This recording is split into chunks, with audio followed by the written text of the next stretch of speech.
இருக்கீங்கன்னு கேட்டா அவங்க சொல்ற முதல் பதில், அந்த சிலைகள் எல்லாம் நாங்க வணங்கல, ஆனா ஞாபகார்த்தமா வச்சிருக்கோம் அப்படின்னு சொல்லுவாங்க. ஆனால் 786வது ஆண்டில் திருச்சபையார் சிலைகளை வணங்க வேண்டும் என்ற சட்டம் பிறப்பிக்கப்பட்டது. கிபி 786 இன்று வரைக்கும் அந்த சட்டம் அகற்றப்படவில்லை என்பதுதான் உண்மை. 850ஆம் ஆண்டில் தான் ஹோலி வாட்டர் பரிசுத்த தண்ணீர் பயன்படுத்த துவங்கினார்கள். 890ஆம் ஆண்டில் தான் மரியாளின் கணவர் யோசேப்பையும் வணங்கலாம் என்ற சட்டம் பிறப்பிக்கப்பட்டது. 995ஆம் ஆண்டில் மரித்து போன சபை தலைவர்கள் கூறிய வார்த்தைகள் எல்லாம் வேத வார்த்தைக்கு இணையாக ஏற்றுக்கொள்ளப்பட வேண்டும் என்ற சட்டம் பிறப்பிக்கப்பட்டது. இந்த இடத்திலிருந்து தான் கத்தோலிக்கர்கள் பரிசுத்த வேதாகமத்தை விட பாரம்பரியத்தை அதிகமா நம்ப ஆரம்பிச்சிட்டாங்க. 998ஆம் ஆண்டிலிருந்து தான் வெள்ளிக்கிழமைகளில் உபவாசம் இருப்பதும் லெந்து நாட்களில் அசைவம் உண்ணக்கூடாது என்ற சட்டமும் பிறப்பிக்கப்பட்டது. கிபி 1070ஆம் ஆண்டில் தான் போப்பாண்டவர் தவறில்லாதவர் என்றும் அவர் தவறு செய்ய முடியாதவர் என்றும் சட்டம் போடப்பட்டது. 1079இல் குருவானவர்கள் திருமணம் செய்யக்கூடாது என்ற சட்டம் பிறப்பிக்கப்பட்டது.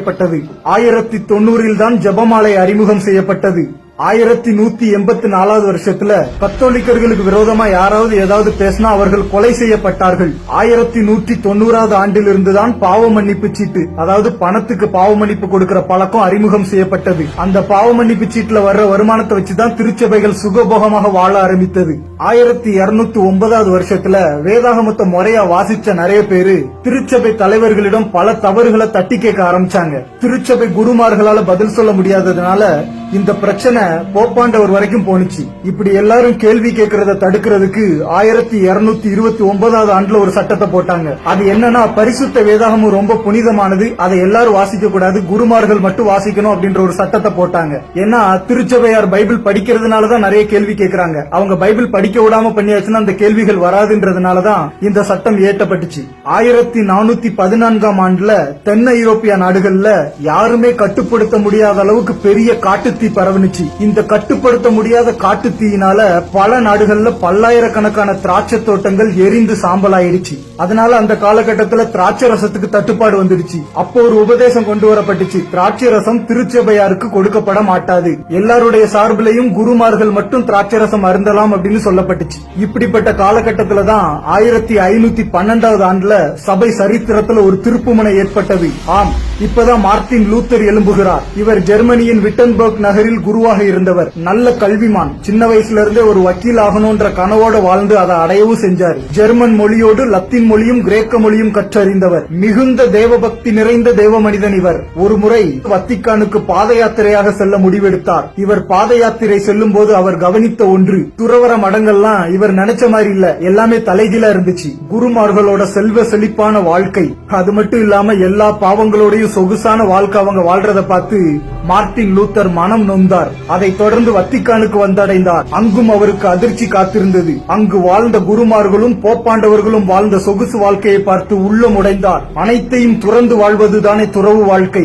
ஆனா இங்க விட்டு வந்ததை விட பல மடங்கு சொகுசா வாழ்றாங்களேன்னு பார்த்து கதறி அழுதார். ரொம்ப வருத்தத்தோட ஜெர்மனிக்கு திரும்பி வந்தார். தன் அறையை பூட்டிக் கொண்டு கண்ணீரோடு ஜெபித்தார். பின்னர் கிரேக்க மொழியில் வேதாகமத்தை வாசிக்க ஆரம்பித்தார். அப்போதுதான் இவர்கள் மொழிபெயர்த்த லத்தீன் வேதாகமத்தில் 95 வித்தியாசங்களை கண்டுபிடித்தார். அப்போது ஒரு முடிவெடுத்தார். பக்தி வைராக்கியம் கொண்டவர்களை தெரிவு செய்து கிரேக்க மொழி வேதாகமத்தை தெளிவாக கற்றுக் கொடுத்தார். கள்ள உபதேசங்களை களைய முற்பட்டார். பாவ மன்னிப்பு சீட்டை பணத்துக்கு விற்பதை தடை செய்தார். சத்திய வசனத்தை கலப்படம் இல்லாமல் தைரியமாய் போதித்தார். அதனால் பெரிய அளவில் பிரச்சனைகளையும் எதிர்ப்புகளையும் சந்தித்தார். எல்லா போராட்டத்திலிருந்தும் ஆண்டவர் அவரை அற்புதமாக காப்பாற்றினார். மார்ட்டின் லூத்தர் பரிசுத்த வேதாகமத்தை ஜெர்மனியில் மொழிபெயர்த்தார். அதே நேரத்தில் தான் ஜெர்மனியில் அச்சு இயந்திரம் கண்டுபிடிக்கப்பட்டிருந்தது. அதிலே முதலாக அச்சிடப்பட்டது இவர் மொழிபெயர்த்த பரிசுத்த வேதாகமம் தான். அச்சடிக்கப்பட்ட வேதாகமம் ஜெர்மனியர் கையில் கிடைக்கப்பட்ட பின்னர் சத்தியம் பொதுமக்களுக்கு புரிய ஆரம்பித்தது. சத்தியத்தை தெளிவாய் அறிந்து கொண்டவர்கள் மார்ட்டின் லூத்தருடன் வந்து சேர்ந்து கொண்டார்கள். இப்படி கூடியவர்களுக்கு வத்திக்கான் கொடுத்த பெயர் சபைக்கு விரோதமாக எழும்பிய புரட்சிவாதிகள், அதாவது புரொட்டஸ்டிங் அகைன்ஸ்ட் தி சர்ச் என்று பெயரிட்டார்கள். அதனால்தான் இன்றைக்கு வரைக்கும் கத்தோலிக்கர் அல்லாதவர்களை புரொட்டஸ்டன்ட் என்று சொல்கிறார்கள். 1512ஆம் ஆண்டுக்கு பிறகு கத்தோலிக்க திருச்சபை உடைய துவங்கியது. அநேகர் பல நாடுகளில் இருந்து கத்தோலிக்க சபையை விட்டு வெளியேறினார்கள்.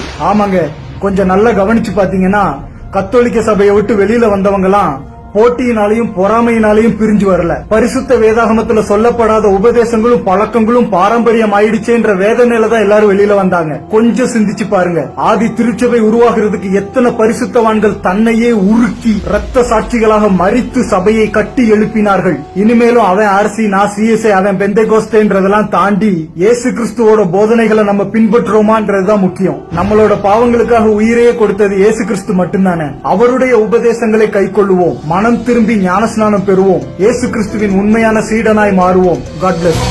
மேட்டிமை நெஞ்சம் கொண்ட மனிதர்கள், வேற்றுமை வேர் கொண்ட விஷமிகள், மனிதரின் பொல்லாத நினைவுகள், இரத்த பிரியம் கொண்ட சிந்தனைகள், தேசங்கள் பாழாகி போக வழி வகுக்குதே, நிம்மதி சந்தோஷம் கூண்டோடு அழியுதே. தேசங்கள்